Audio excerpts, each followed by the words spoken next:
Hey, hey, hey, welcome to I Transmute, where we listen to understand, where we learn to grow, and where we glow from the inside out. I'm Coach Nene. This is Monchell Jackson, and we'll get more into who she is and why she's here today. And I just want to thank you guys for being here. Gratitude, gratitude. Always a blessing to have you here to share experience of healing and safe place and transformation. So today we have a very, very special episode from pain to peace. Today we're going to be emphasizing another DV story about how a woman overcame and triumphed out of that. And I know a lot of times when we think about DV situations, we think that they always end terribly. We think that, there's no way out, or a lot of times they end fatally. They don't always end well. But I wanted to give you guys a little bit of different perspective today. And also let you guys know that there is hope on that other side as well, because Monchell had that same experience with domestic violence, and she was able to create a co-parenting relationship with her child's father that is magnificent now. And I have to say, I've been around them, birthday parties for the kids, and just watching them engage even in their separate families, whether they have a partner. The family is just beautiful. So you want to kind of talk about the history of you guys and how you guys started to connect?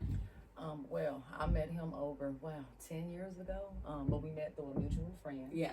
And we just kind of clicked from the moment going, you know what I'm saying? He just had that personality, always outgoing. We was just kind of stuck to each other from then. Stuck like glue. Yes. Of course, a baby was not in the plans at all, but when I did find out that I was pregnant by him, it was my first. Okay. Know? So I did decide to keep it. Exciting. It was Yes, very exciting. yes. He was there throughout the pregnancy, all that good stuff. But of course, during the pregnancy and even after the pregnancy, there were those moments where DV did take place. More so, I don't think it was because he was just a bad or evil person. Yeah. At that time in his life, he was also trying to adjust to his new surroundings and things that he had to adjust to. Yeah. And then, of course, with alcohol coming into play, we all know how that can be. Look at you, women. Our transparency, right? Right. Yeah. So, understand I just think with him being in the space that he was in at that time, a lot of that also played a part as well. His trauma, his unresolved traumas played a lot of part of that just madness that took place at that time. Yes, most definitely. So you want to kind of talk about some of the things that occurred during these difficult challenges, as far as how did it start? When did you notice it started to get unhealthy? I noticed it, to be honest, before I had even gotten pregnant with our son. Okay. It would just be certain moments when it might be a day we chilling with the friends or something, they just started drinking or whatever. But certain things that make him mad, I ain't did nothing to him, but I catch the end of all of that. Right. And it started with the verbal abuse at first. Got you. Calling me out my name, this and this, that, and the third. And so I was how it starts. A lot of the time, always, yes, ladies. the verbal abuse, yes. And I was sweeping under the rug, as a lot of us do, because at that point I was like, well, he's just mad, you know what I'm saying? He really don't mean it. He loves me and all that. But then when it started going a step further, where he started putting his hands on me. That's when I started noticing, like, okay, whoa, this is something serious. Because I had never experienced anything like that before. Yeah. So as that being your first time experiencing that, what was your first initial thought? Because were you the type of young lady who thought that you would ever go through something like that? No. Yeah. And even though I had family members who had experienced it, where I had witnessed it, I never thought me myself would go through something like that. Exactly. Same. I think kind of along the same lines as with my domestic violence. And kind of to hit on, when the verbal abuse is happening, and how she said she didn't kind of pay attention to it, because if you think about it, guys, we're listening to it in our music every day. The B word is getting thrown around like it's also a good thing. So it could be either a good or a bad thing. But, guys, when it comes to respect and being women and who we are, that's just something that we don't allow. And especially from our partners. Our partners uplift us. They call us queens. They put us on that pedestal. So that is something to be aware of, you guys. A man that truly loves you, he's going to acknowledge you, he's going to admire you, he's not going to call you a B, he's going to be respectful to you. And I'm not going to say maybe he didn't love you, because he possibly could, but maybe the way that he was taught, maybe he's seen other men be vulgar with women, Exactly. and give that same type of, love to them, thinking that he can keep them that way. And that's how that happens. So I wanted to touch on that as well, as far as where are we absorbing this, because what we take in is also what we put out too. So we're constantly hearing that. It's kind of like it's normal, you know what I mean? And so we can easily avoid those signs along the way. So when it started to become physical, was it like a really bad thing? Was it like a shoving thing, or was it like a physical thing? It started off as a shoving thing, and then it got to the point of physical thing. I can recall a few moments, but just one moment in particular that always stands out. And I think even for him, when he seen the reaction that it caused, it kind of startled him a little bit. Yeah, he didn't know he had that much anger in him, probably. I had just found out I was pregnant with our son, and we were arguing. We had got into a real bad argument. Hit me in my head with a glass measuring cup.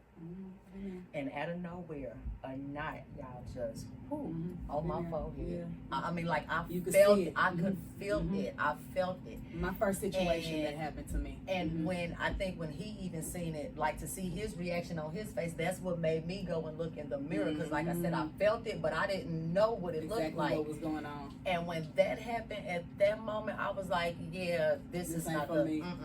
I was ready to go. And also in the midst of that, not too long before that, I had lost a cousin due to domestic violence. By her partner. I'm sorry to hear that. Thank you. And he killed her basically with his bare hands. So all the time, that situation was always play in the back of my mind. And that's crazy that you say that, because it's also how we met, through my cousin, who was also murdered through domestic violence from a man that she was with for 13 years. So, that was my first time experience, and I thank God for you, because it was also traumatic for you, but you had a little more sense of peace, and I was able to kind of talk to you, and you were able to kind of walk me through that. And it really helped me to know that she left impact on so many people.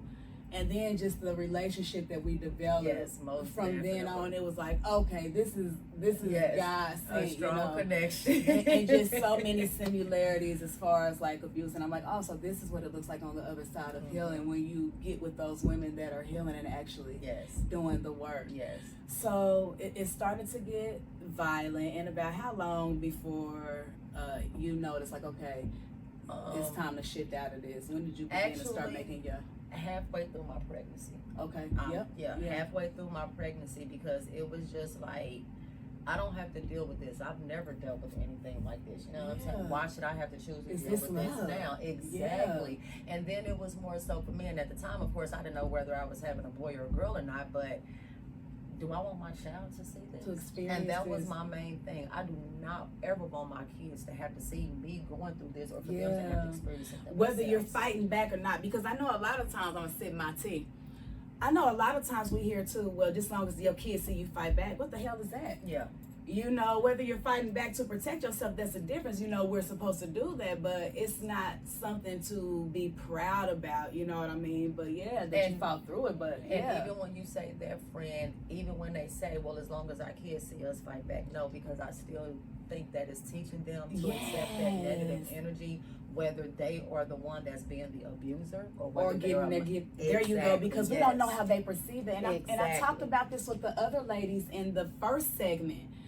It was certain ladies in that segment that they had their parents. Me, I didn't have a good foundation with parents growing up with, their addictions, and losing my father to death. But we had ladies in there who had parents and stuff. So just to see that, and for them to still go through that, you don't know how these children are perceiving these things. They can take it and become the abuser, or they can take it and they can absolutely not become that. So it's important that we're conscious on what we're introducing our children to, period. Like I said, what we're taking in, it becomes a result of what we're putting out. So I'm so glad that we got to talk. Your glass is so cute. I just keep looking at Thank you, friend. I'm so glad that we got to really emphasize on that, because just the things that we hear. stereotypical type things. Yep. Just that's just how it is. No, that's not just how it is. Let's examine this and let's make sure that this is something that's beneficial for everybody in their learning. That part, and don't forever for one moment think that this is normal. It's not. It's not normal. I don't care how many times you've seen it, and this is how you know it's not normal. What does your heart do? How does your body feel? That part. How does your mind shift? I think a lot of times we weren't really taught how to pay attention to our bodies in certain instances when we enter rooms, but I notice now when I enter certain rooms, I'm paying attention to my body. Hey, what's going on? Who's here? And what am I feeling? What type of energy is here? Am I safe here? Because your body will tell you before anything else. So something else to kind of really pay attention to as well.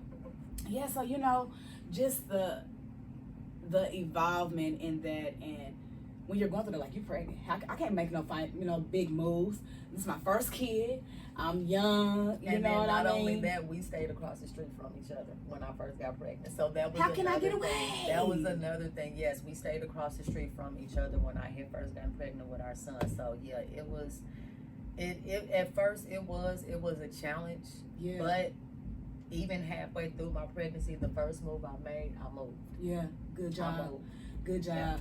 Yeah. And I hear a lot of women say, because I know in my cousin's situation, before she passed, just having conversations, because I did not know she was going through that with him. Right. Only a select few people knew, which, we get upset about. We also understand that's not our story, that's not our life, and things unfold how they do. But I remember kind of hearing her say something similar to that too as well.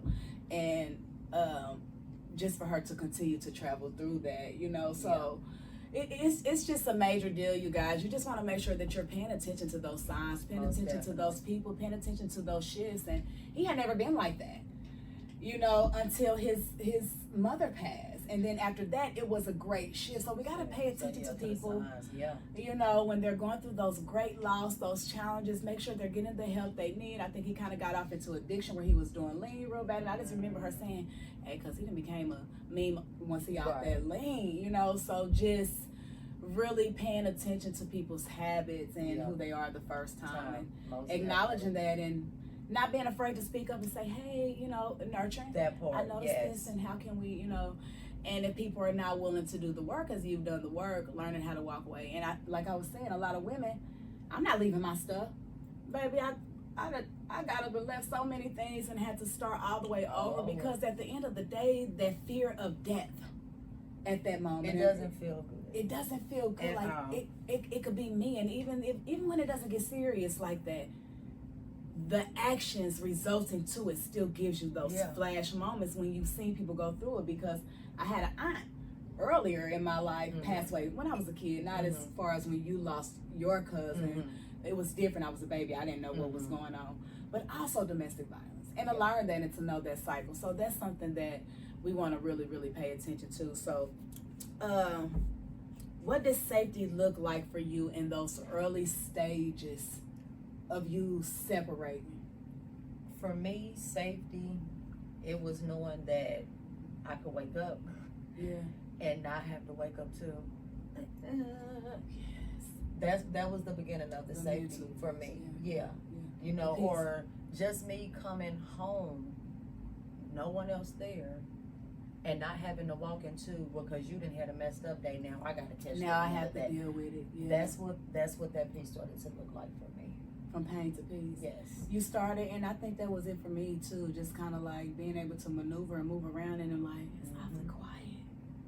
Like I can get this. Like once you fall in love with that piece, and you do. And once I got past the thought of I can do this without him. Yes, because we feel like we're dependent on a man because that's what we're taught. And see, to a certain extent, he would kind of throw that up in my face because he knew that was my first child, you know what I'm saying? So he would kind of make it seem like, well, this is your first child. You ain't going to be able to do this without me. You ain't going to be able to. Let me tell y'all something. Baby, when by the time I had my son, I did not have a car, none of that. I was on the bus.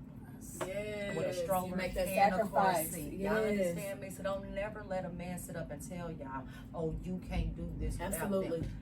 Yes, you can. Absolutely, same. Yes, you can. I was on the bus 3 jobs. You know what I mean? Who was I then? Because What woman in their right Getting mind? things done. You know, but we don't really pay attention to that. We just know we have to get things done because that's what we're used to. We really don't notice the lack. So really, how are they showing up too? Is it reciprocated? You know, so okay, so that's crazy.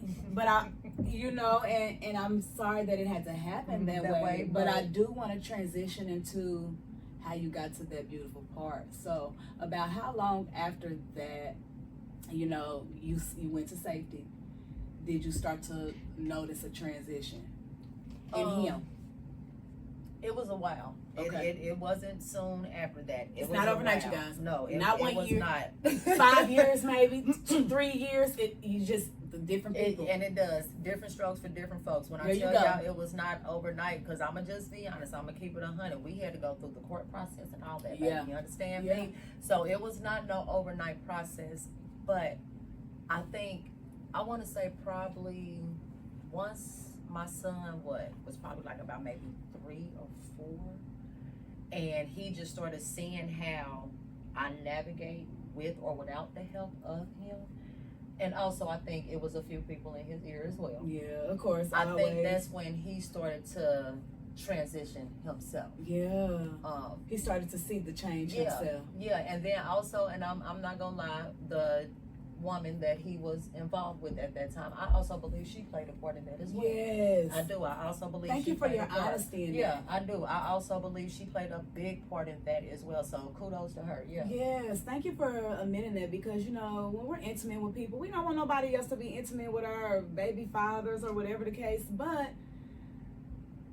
look, everybody's not for everybody, and when you realize, hey, maybe I love this person, but maybe we're not going the same places, whether goal-wise, and that's mind, body, soul, physical. I mean, you have to really start to evaluate. When you really look at that as a whole, I think it really helps to minimize the anger behind the situations, the wasted time, the investments that, And you know what? That was one of the things that I had to get over, because that was me. Well, I did this and I did. That was always the things that would replay in the back of my mind. But as time went on, after a while, I was like, you know what? Like you said, everybody is not meant for everybody. And I had to get into that mindset. It's okay to let him go, but still love him as him being my son's father. Yes. It's kind of like, I love you to let you go. It's okay to let you go. And if I love you, then I will let you go to let you discover. And to be perfectly honest, when I started doing that, that's when our relationship started to get better. Yes. That's when our relationship started to get better. It really did. Because you stopped trying to fight for something that was resistant. Yeah, most definitely. And honestly, I believe, to be honest, that was really that first upfront, close, personal example of don't put no more effort into something or to somebody that they are not putting into you. I agree, friend. That was my first. I think that was my first up close and fun example of that. Yeah. And I think in some instance, sometimes when we push those emotions on a man when he's already showing us, hey, I'm not here for it, it's a lot of pressure too. Instead of just saying okay, and being that person like, okay, I'm going to have to make this decision and choose me. Because we have to understand when people are not mentally, there, are they even able to make this choice right? That part, to even try to get there. That part, and who's the most logical? Yeah. And, it does come to a point where, okay, well, I love them, but if somebody's got to leave or somebody's going to get hurt. Yeah, that part. You know what I mean? That part. So, after the transitions, talk to us about how their relationship looks, just with the co-parenting, just with your children and now, him and your son, and you have another son. Yes. So, now our co-parenting relationship is dope. Like, that's my dog. And I tell anybody that, you know what I'm saying? And I love that for y'all. I'm going to say this because I know a lot of people think, well, in order for the baby mama and the baby daddy to have a dope co-parenting relationship, that they're still intimate with each other. Yeah. That's not the case. Yeah. Me and my baby daddy have a dope co-parenting relationship. As you said, I do have another son. He's 6. And me and this man was not messing around or none of that, but he stepped up to the plate and took on that father role of my younger son. He didn't have to.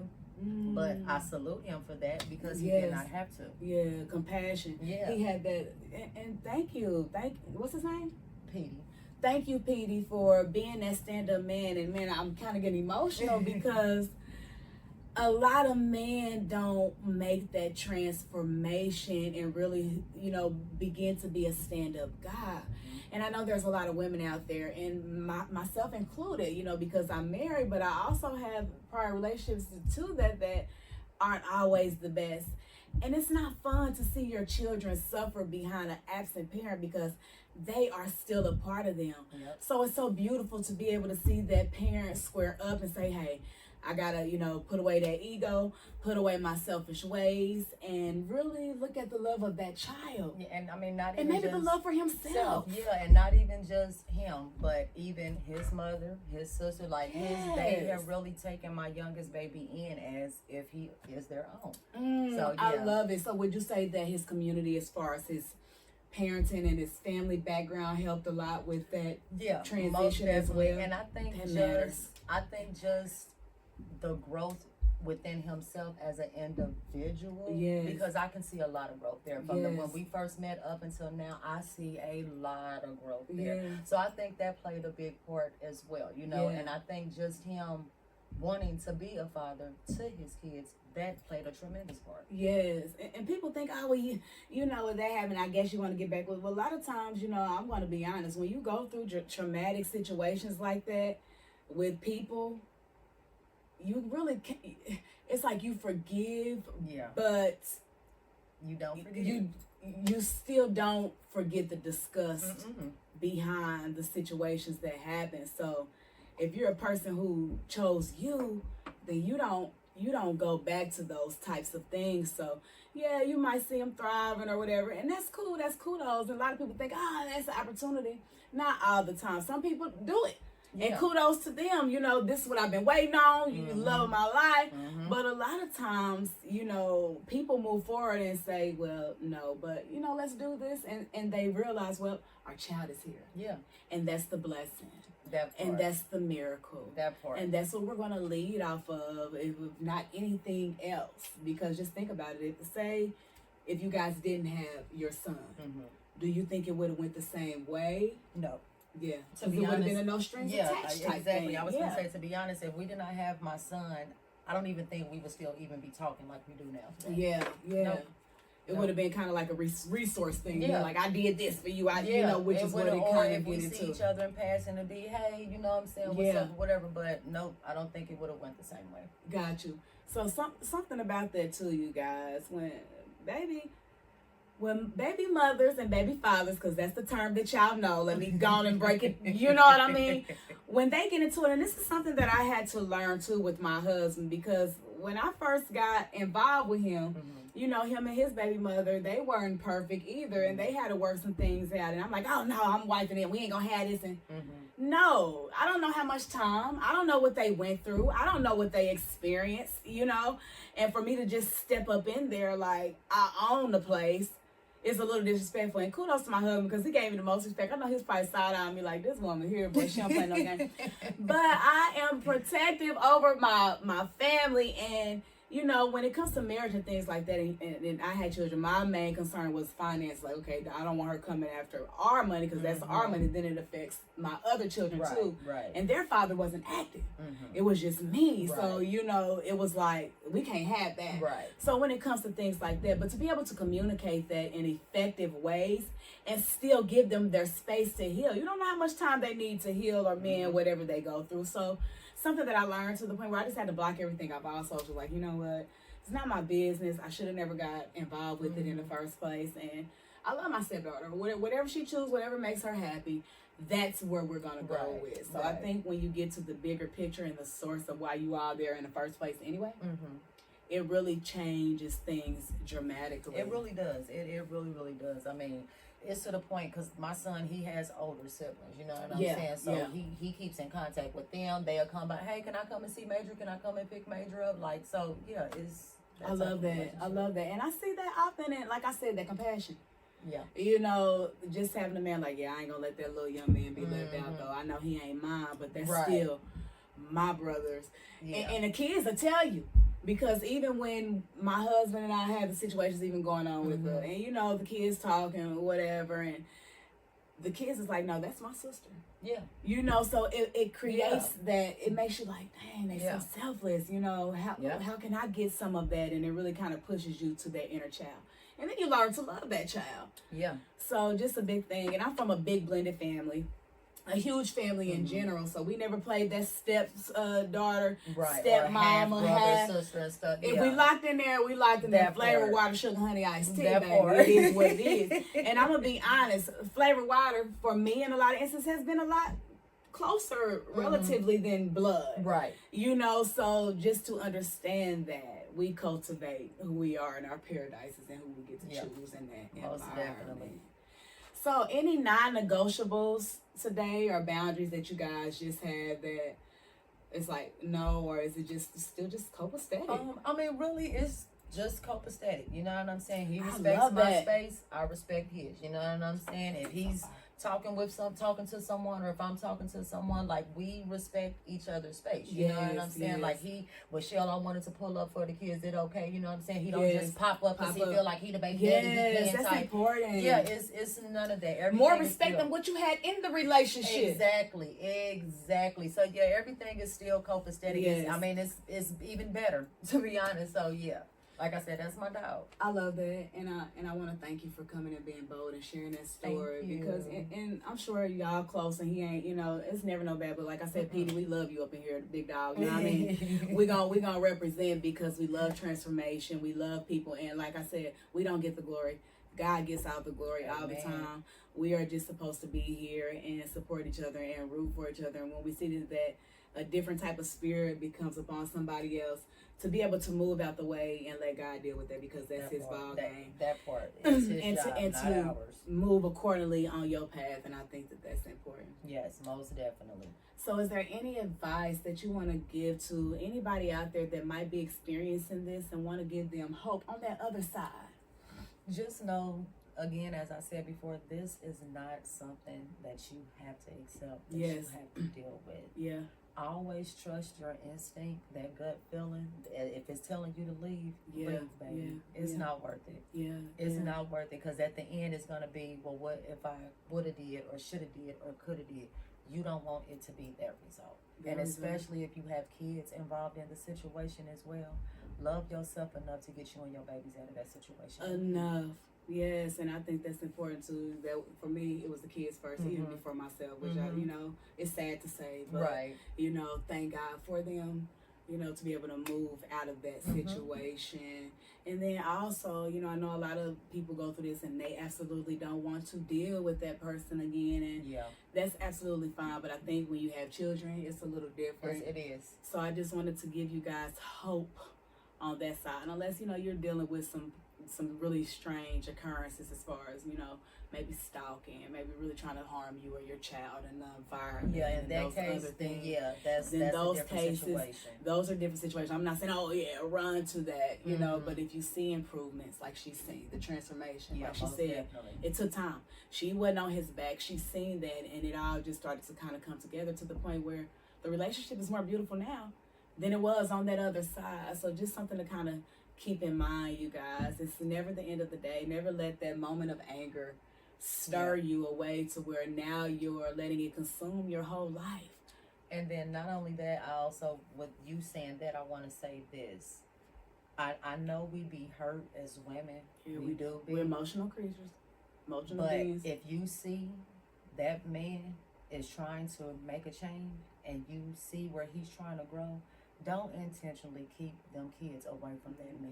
Please don't. Please don't. Unless it has to do with safety or But if you see where that man is really trying to make a change and he's really he's growing and really trying to be there for his child, please give him that opportunity to do that, because we have so many of them out here who wake up, go on by their day to day, and don't think twice about the kids that they have out here. So if that man is really trying to step up to the plate and be there for his kids, please give him that opportunity. Do not take that away from him. And whether you do or not, you guys, whether you're in those resentment days, it's gonna follow you. Your kids will resent you for that later, for taking that relationship, and especially hearing, hey, Daddy tried to, come see us, and he said that, and he gave us the proof. We keeping receipts now. And he get to pulling out them receipts and saying, "No, I paid my child support and I did all this." Then what we gonna say, mother? So let's make sure that not only are we the nurturers and the main ones that provide, but also being fair to those fathers who are stepping up in those co-parenting instances. Most definitely. And I thank you for being here. Thank you so for much. having me, It's friend. peaceful vibes, I know, girl. right? I know. Hey! On this good Saturday morning. Yes, it is. And make sure, ladies, y'all get out there and get y'all self-care Saturday in too. I'm gonna promote that to the Most fullest. definitely, And if y'all yes. have not gotten on my pay hip, that's all in my bio. Get on there and get your free stuff. I ain't forgot about y'all. It's new stuff coming soon, so stay tuned to that. And we gonna exit out on that song, okay? Y'all know I always have to sing this song about our journey on the way out that my ancestors gave us, and we gonna sing it. So let's go. I'm gonna walk on my journey. I'm gonna talk on my journey. I'm gonna walk on my journey. It's my life, and I'm gonna walk. I'm gonna walk. She'll gonna walk. We gonna walk. We gonna walk. I love you guys. I love you. Thank you for leading in love and light with me. Don't forget to transmute that pain into power and make it wisdom, baby. Love and light.